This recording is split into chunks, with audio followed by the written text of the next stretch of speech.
ॐ तव कथामृतं तप्तजीवनं कविभिरीडितं कल्मषापहं श्रवणमङ्गलं श्रीमदाततं भुवि गृह्णन्ति ये भूरिदा जनाः। শ্রীরামকৃষ্ণ দক্ষিণেশ্বর মন্দিরে ভক্ত সঙ্গে 1884 7ই সেপ্টেম্বর। শ্রীরামকৃষ্ণ অধরের প্রতি। যার কর্ম করছ তারই করো। একজনের চাকরি করলেই মন খারাপ হয়ে যায়, আবার 5 জনের। একজন স্ত্রীলোক একজন মুসলমানের উপর আসক্ত হয়ে তার সঙ্গে আলাপ করবার জন্য ডেকেছিল। মুসলমানটি সাধু লোক ছিল। সে বললে, আমার বদনা আনতে যাই। স্ত্রীলোকটি বললে, তা এইখানেই হবে, আমি বদনা দিব এখন। সে বললে, তা হবে না, আমি যে বদনার কাছে একবার লজ্জা ত্যাগ করেছি সেই বদনাই ব্যবহার করব, আবার নূতন বদনার কাছে নির্লজ্জ হব না। এই বলে সে চলে গেল। মাগিটারও আক্কেল হলো। সে বদনার মানে বুঝলে উপপতি। নরেন্দ্র পিতৃবিয়োগের পর বড়ই কষ্টে পড়িয়াছেন। মা ও ভাইদের ভরণ পোষণের জন্য তিনি কাজকর্ম খুঁজিতেছেন। বিদ্যাসাগরের বউবাজার স্কুলে দিনকতক হেডমাস্টারের কর্ম করিয়াছিলেন। অধর: আচ্ছা, নরেন্দ্র কর্ম করবে কি না? শ্রীরামকৃষ্ণ: হাঁ, সে করবে, মা ও ভাইরা আছে। অধর: আচ্ছা, নরেন্দ্রের 50 টাকায়ও চলে, 100 টাকায়ও চলে। নরেন্দ্র 100 টাকার জন্য চেষ্টা করবে কি না? শ্রীরামকৃষ্ণ: বিষয়ীরা ধনের আদর করে, মনে করে এমন জিনিস আর হবে না। শম্ভু বললে, এই সমস্ত বিষয় তাঁর পাদপদ্মে দিয়ে যাব, এইটি ইচ্ছা। তিনি কি বিষয় চান? তিনি চান জ্ঞান, ভক্তি, বিবেক, বৈরাগ্য।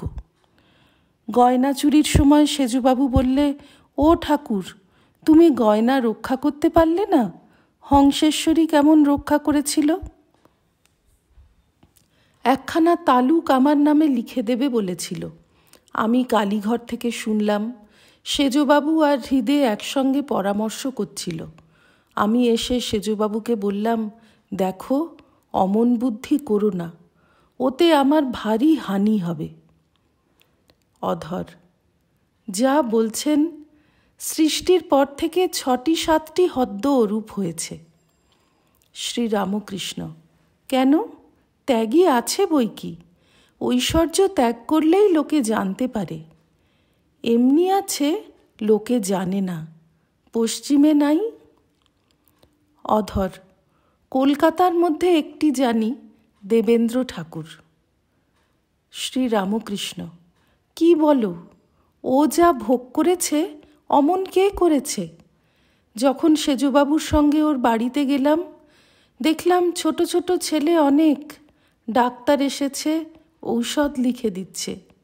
যার 8 ছেলে আবার মেয়ে, সে ঈশ্বর চিন্তা করবে না তো কে করবে? এত ঐশ্বর্য ভোগ করার পর যদি ঈশ্বর চিন্তা না করত, লোকে বলতো ধিক।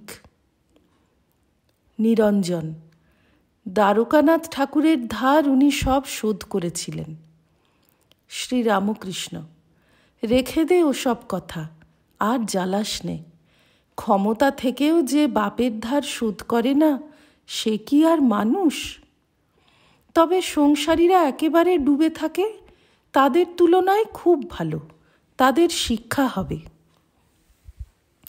ঠিক ঠিক ত্যাগী ভক্ত আর সংসারী ভক্ত অনেক তফাৎ। ঠিক ঠিক সন্ন্যাসী, ঠিক ঠিক ত্যাগী ভক্ত মৌমাছির মতো। মৌমাছি ফুল বই আর কিছুতে বসবে না, মধুপান বই আর কিছু পান করবে না। সংসারী ভক্ত অন্য মাছির মতো, সন্দেশেও বসছে, আবার পচা ঘায়েও বসছে। বেশ ঈশ্বরের ভাবেতে রয়েছে, আবার কামিনী কাঞ্চন লয়ে মত্ত হয়। ঠিক ঠিক ত্যাগী ভক্ত চাতকের মতো, চাতক স্বাতী নক্ষত্রের মেঘের জল বই আর কিছু খাবে না। 7 সমুদ্র নদী ভরপুর, সে অন্য জল খাবে না। কামিনী কাঞ্চন স্পর্শ করবে না, কামিনী কাঞ্চন কাছে রাখবে না, পাছে আসক্তি হয়। 5ম পরিচ্ছেদ। অধর চৈতন্যও ভোগ করেছিলেন। শ্রীরামকৃষ্ণ চমৎকৃত হইয়া কি ভোগ করেছিলেন? অধর অত পণ্ডিত, কত মান। শ্রীরামকৃষ্ণ অন্যের পক্ষে মান, তাঁর পক্ষে কিছু নয়। তুমি আমায় মানো আর নিরঞ্জন মানে আমার পক্ষে এক, সত্য করে বলছি।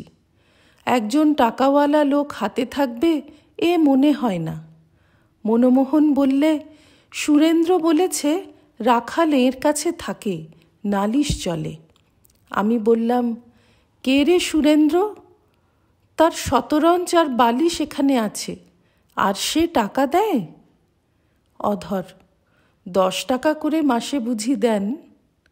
শ্রীরামকৃষ্ণ 10 টাকায় 2 মাস হয়। ভক্তেরা এখানে থাকে, সে ভক্ত সেবার জন্য দেয়, সে তার পুণ্য, আমার কি?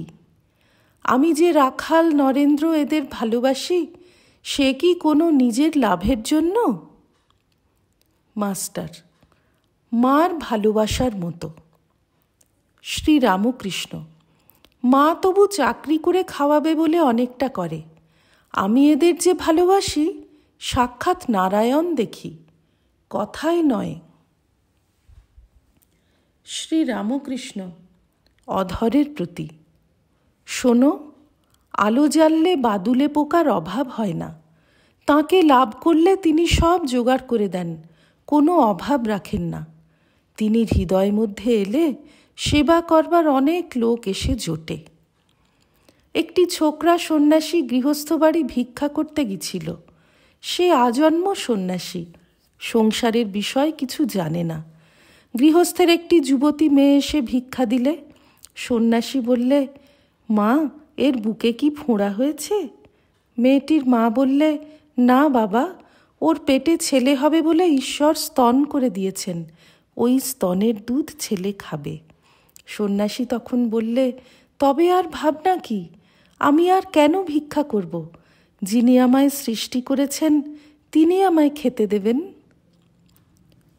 শোনো, যে উপপতির জন্য সব ত্যাগ করে এলো, সে বলবে না, শালা তোর বুকে বসবো আর খাবো। ন্যাংটা বললে, কোন রাজা সোনার থালা সোনার গেলাস দিয়ে সাধুদের খাওয়ালে? কাশীতে মঠে দেখলাম, মোহন্তর কত মান, বড় বড় খোট্টারা হাত জোড় করে দাঁড়িয়ে আছে আর বলছে, কি আজ্ঞা। ঠিক ঠিক সাধু, ঠিক ঠিক ত্যাগী, সোনার থালও চায় না, মানও চায় না। তবে ঈশ্বর তাদের কোনো অভাব রাখেন না, তাকে পেতে গেলে যা যা দরকার সব জোগাড় করে দেন। সকলে নিস্তব্ধ। আপনি হাকিম, কি বলবো? যা ভালো বোঝো তাই করো, আমি মূর্খ। অধর সহাস্যে ভক্তদিগকে, উনি আমাকে এক্সামিন করছেন। শ্রীরামকৃষ্ণ সহাস্যে, নিবৃত্তি ভালো, দেখো না আমি সই করলাম না? ঈশ্বরই বস্তু আর সব অবস্তু। হাজরা আসিয়া ভক্তদের কাছে মেঝেতে বসিলেন। হাজরা কখনো কখনো সোহং সোহম করেন। লাটু প্রভৃতি ভক্তদের বলেন, তাঁকে পূজা করে কি হয়, তাঁরই জিনিস তাঁকে দেওয়া। একদিন নরেন্দ্রকেও তিনি ওই কথা বলিয়াছিলেন। ঠাকুর হাজরাকে বলিতেছেন, শ্রীরামকৃষ্ণ হাজরার প্রতি, লাটুকে বলেছিলাম, কে কারে ভক্তি করে? হাজরা, ভক্ত আপনি আপনাকেই ডাকে। শ্রীরামকৃষ্ণ, এ তো খুব উঁচু কথা।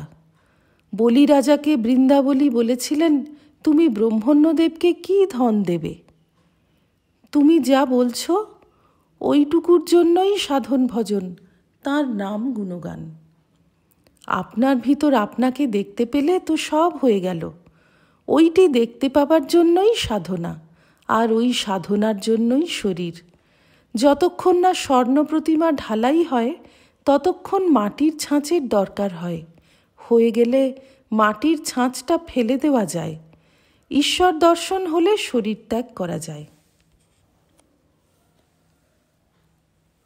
ওম নিরঞ্জনম নিত্যমনন্তরূপং ভক্তানুকম্পাধৃতবিগ্রহং বৈ ঈশাবতারং পরমেশমিড্যং তং রামকৃষ্ণং শিরসা নমামঃ। শ্রীরামকৃষ্ণার্পণমস্তু।